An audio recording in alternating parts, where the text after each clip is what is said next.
मुंबईमध्ये मेट्रोच्या कामांना पुन्हा गती आलेली आहे। राज्य सरकारकडून मुंबईसह 7 मेट्रो प्रकल्पांसाठी कोट्यवधी रुपयांच्या निधीची तरतूद करण्यात आली आहे। राज्य शासनाकडून मेट्रो प्रकल्पांना कर्ज स्वरूपात निधी वितरित केला जाणार आहे। रेल्वे भरती बोर्डाची पुन्हा एकदा मोठी भरती होणार आहे। 32,438 जागांसाठी ही भरती असेल। भरतीसाठी 23 जानेवारीपासून 22 फेब्रुवारीपर्यंत ऑनलाईन अर्ज करता येणार आहे। मुंबईतील वांद्रे टर्मिनसमध्ये 3 पार्किंग लाईन तयार करण्यात येत आहेत। त्यामुळे जानेवारीपासून यूपी बिहारसाठी जादा गाड्यांची सुविधा उपलब्ध होईल। रेल्वे प्रशासनाने या संदर्भातली माहिती दिली आहे।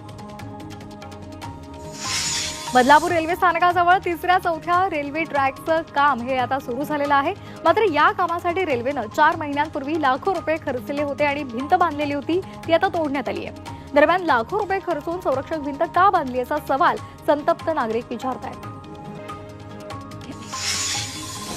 शिर्डीमध्ये 2 दिवसीय महाराष्ट्र मंदिर न्यास परिषदेचं आयोजन करण्यात आलंय। राज्यभरातील 1000हून अधिक मंदिर प्रतिनिधी या परिषदेमध्ये सहभागी झाले। या परिषदेमध्ये सरलाबेटचे महंत रामगिरी महाराजही उपस्थित होते। मुंबईमध्ये नोव्हेंबर महिन्यामध्ये रेल्वे प्रशासनाकडून 2 लाख प्रवाशांविरोधात कारवाई झाली आहे। विना तिकीट तसंच चुकीचं तिकीट आणि बुक न केलेले लगेज घेऊन जाणाऱ्या प्रवाशांच्या विरोधात कारवाई झाली आहे। या कारवाईमध्ये 12,91,00,000 रुपयांचा दंड वसूल झाला आहे। जालना शहरामध्ये दुसऱ्या दिवशीही बंदी असलेल्या सिंगल यूज प्लास्टिक विक्री करणाऱ्या दुकानांवर छापा टाकण्यात आला। या छाप्यामध्ये 50,000चे 680 किलो प्लास्टिक बॅग्स त्याचबरोबर ग्लासेस हे जप्त करण्यात आलेत। तर संबंधित दुकानदारांना 5,000 रुपयांचा दंड ठोठावण्यात आलाय। येवल्यामध्ये नायलॉन मांजामुळे तरुणाच्या गळ्याला दुखापत झाली आहे। मांजामुळे तरुणाच्या गळ्याला 40% टाके पडलेले आहेत। मोटरसायकलवरून जात असताना त्याच्या गळ्याला गंभीर दुखापत झाली। ठाण्यातील काही भागांमध्ये 2 दिवस पाणी पुरवठा बंद राहणार आहे। 26 आणि 27 डिसेंबरला 24 तास पाणी पुरवठा बंद असेल। काटाई नाका ते मुकुंदपर्यंत जलवाहिनी देखभाल दुरुस्तीचे काम केले जाणार असल्यामुळे पाणी पुरवठा बंद असेल। रायगडमध्ये नाताळाला उत्साहात सुरुवात झालेली आहे। ख्रिस्ती बांधवांनी चर्चमध्ये प्रार्थना केली आणि त्यानंतर येशू जन्माचा सोहळा पार पडला। सर्वांनी एकमेकांना नाताळच्या शुभेच्छा दिलेल्या आहेत। नाताळच्या निमित्तानं चर्चवर आकर्षक विद्युत रोषणाई सुद्धा करण्यात आली आहे। दृश्य आपण पाहतोय, मध्यरात्री प्रार्थना झाली, मास झाली। काल 10 वाजता येशूचा जन्म झाला आणि त्यानंतर प्रार्थना सभांचं आयोजन करण्यात आलेलं होतं। कॅरल सिंगिंग सुद्धा झालं आणि त्यानंतर सर्वांनी एकमेकांना शुभेच्छा दिल्यात। नवी मुंबईमध्ये वाहतुकीच्या नियमांचं पालन करणाऱ्या वाहन चालकांना सांता क्लॉजने चॉकलेट दिले। वाहतूक पोलिसांनी हा अनोखा उपक्रम राबवलाय। यावेळी वाहन चालकांनीही या उपक्रमाचं कौतुक केलंय।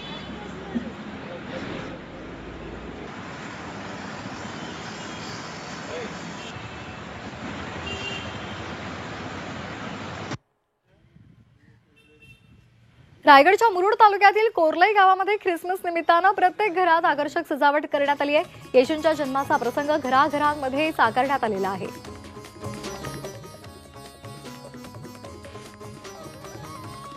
वसईतल्या भुई गावात येशूच्या जन्माचा देखावा उभारण्यात आलेला आहे। यातून सामाजिक संदेश दिला जातोय।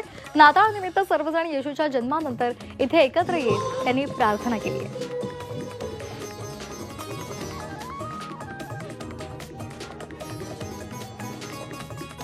सलगच्या सुट्ट्यांमुळे चंद्रपूरच्या ताडोबा अंधारी व्याघ्र प्रकल्पामध्ये पर्यटकांची गर्दी झालेली आहे।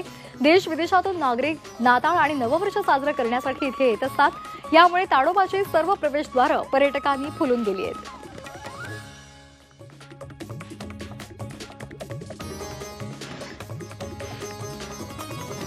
राज्य सरकारनं माझ्यावर मोठी जबाबदारी टाकली असून ती पार पाडण्यासाठी मी प्रयत्न करेन असं वक्तव्य कृषी मंत्री माणिकराव कोकाटे यांनी केलेलं आहे। तर शेतकऱ्यांना केंद्रस्थानी मानून काम करण्यावर भर देणार असल्याचंही ते म्हणाले।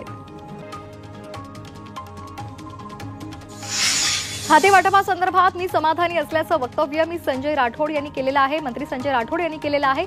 मृदा आणि जलसंधारण विभागामध्ये मी जोमानं काम करत असल्याचंही त्यांनी म्हटलंय। मंत्री अतुल सावे यांनी जालना जिल्ह्याचे पालकमंत्री त्यांना करू नका असं म्हणत शिवसेनेनं अतुल सावे यांना पालकमंत्री करण्यासाठी विरोध केलाय। अतुल सावे यांच्याऐवजी पंकजा मुंडे, धनंजय मुंडे किंवा संजय शिरसाट यांना जालन्याचा पालकमंत्री करा असंही शिवसेनेनं म्हटलेलं आहे. माजी मंत्री तानाजी सावंत यांचे पुतणे धनंजय सावंत यांना जीवे मारण्याची धमकी देण्यात आली होती. या घटनेच्या निषेधार्थ भूम बंदची हाक देण्यात आली आहे. तुमचाही संतोष देशमुख केला जाईल अशी पत्राद्वारे धमकी देण्यात आली आहे. महाराष्ट्र सायबर सेलनं मोठी कारवाई केली आहे. फडणवीसांचा बदनामीकारक व्हिडिओ शेअर करणं भोवलेलं आहे. या प्रकरणी 12 समाज माध्यमांवरील लोकांवर कारवाई करण्यात आली आहे. शिवसेनेचे उपनेते अद्वै हिरे यांना मोठा धक्का बसलाय. मालेगाव बाजार समितीचं सदस्यपद रद्द करण्यात आलंय. नाशिक जिल्हा उपनिबंधकांकडून ही कारवाई करण्यात आली आहे. बेकायदेशीरपणे गैरहजर असल्याचा हिरेंवर ठपका आहे. नाणार प्रकल्पासंदर्भात गैरसमज दूर झाल्याचं तिथल्या स्थानिकांनी सांगितलेलं आहे. तर सरकार त्या प्रकल्पासंदर्भात सकारात्मक निर्णय घेईल अशी माहितीही उद्योगमंत्री उदय सामंत यांनी दिली आहे. जळगावच्या जामनेर तालुक्यामध्ये तब्बल 29,655 हेक्टर सिंचन क्षमता उपसा सिंचन प्रणाली ही तयार होणार आहे. यामुळे जामनेरमधील 43 गावांचा पाण्याचा प्रश्न सुटणार आहे. जलसंपदा मंत्री गिरीश महाजन यांनी हा मोठा निर्णय घेतलाय. लाडकी बहीण योजनेतील पैशांचं वितरण सुरू झालं आहे अशी माहिती मुख्यमंत्री देवेंद्र फडणवीसांनी दिली आहे. महिला सशक्तीकरणाच्या दिशेनं महत्त्वाचं पाऊल टाकण्यात आलंय. डिसेंबरचा हप्ता वितरित करण्याची प्रक्रिया ही आता सुरू झाल्याची माहिती फडणवीसांनी दिली आहे. या योजनेचा राज्यातील 67 लाखांहून अधिक महिलांना लाभ होतोय. आदित्य ठाकरे यांनी मुख्यमंत्र्यांना पत्र पाठवले. आदित्य ठाकरे यांनी बेकायदेशीर बॅनर्स होर्डिंग्जवर प्रतिबंध घालण्याची मागणी केलेली आहे. बीएमसीकडून केवळ विरोधकांचीच पोस्टर्स हटवली जातात, मात्र सत्ताधाऱ्यांच्या पोस्टरवर कारवाई का नाही असा सवाल त्यांनी मुख्यमंत्र्यांना केलाय. काँग्रेसनं महाराष्ट्र विधानसभा निवडणुकीमध्ये मतदानाची वाढलेली टक्केवारी आणि वाढलेले मतदार यावर आक्षेप घेतलेला होता आणि त्या संदर्भात त्यांनी केंद्रीय निवडणूक आयोगाकडे तक्रार केली होती. मात्र यावर कुठल्याही मतदारांची संख्या वाढलेली नाही असं उत्तर निवडणूक आयोगानं दिलंय.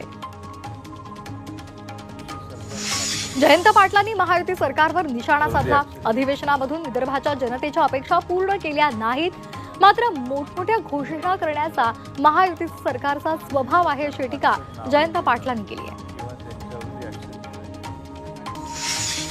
बीडची घटना दुर्दैवी असून महाराष्ट्राची तुलना बिहारशी करणं हे चुकीचं असल्याचं वक्तव्य मंत्री गिरीश महाजन यांनी केलंय. सुरेश धस यांनी केलेल्या टीकेला त्यांनी प्रत्युत्तर दिले. बीडचं पालकमंत्रीपद मुख्यमंत्री देवेंद्र फडणवीस किंवा उपमुख्यमंत्री अजित पवार यांनी स्वीकारावं अशी मागणी आमदार सुरेश धस यांनी केली आहे. संतोष देशमुख हत्या प्रकरणानंतर सुरेश धस आक्रमक झालेत. त्यांनी नाव न घेता धनंजय मुंडेंवर निशाणा साधलाय. बीडमध्ये कुणाचीही दादागिरी खपवून घेतली जाणार नसल्याचा इशारा मुख्यमंत्री देवेंद्र फडणवीसांनी दिलाय. तर बीडचं पालकमंत्रीपद कुणी घ्यायचं हे महायुतीचे तिन्ही प्रमुख नेते बसून ठरवू असंही त्यांनी सांगितलंय. राज्यातील कायदा आणि सुव्यवस्थेची लक्तरं चव्हाट्यावर आलेली आहेत असा आरोप काँग्रेसचे आमदार अमित देशमुख यांनी केलेला आहे. राज्यातील कायदा आणि सुव्यवस्था राखणं सरकारची जबाबदारी आहे असंही त्यांनी म्हटलंय. काहीही झालं तरी बीडमधील सरपंच हत्या प्रकरण दाबू देणार नाही. देशमुख कुटुंबाला न्याय मिळेपर्यंत हटणार नाही असा इशारा मनोज जरांगे पाटलांनी दिला. तर बीडकरांनी याचा तपास हाती घेतल्यास सरकारला कळेल असं सूचक विधानही त्यांनी केले.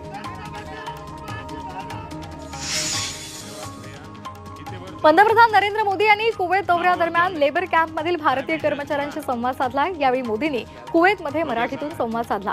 रत्नागिरीतील कर्मचाऱ्यांशी त्यांनी चक्क मराठीतून संवाद साधला.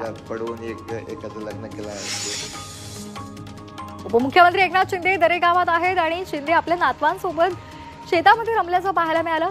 दोघांचा एक व्हिडिओ सध्या व्हायरल होतोय. यामध्ये शिंदे आपल्या नातवांसोबत शेती करताना दिसत आहेत.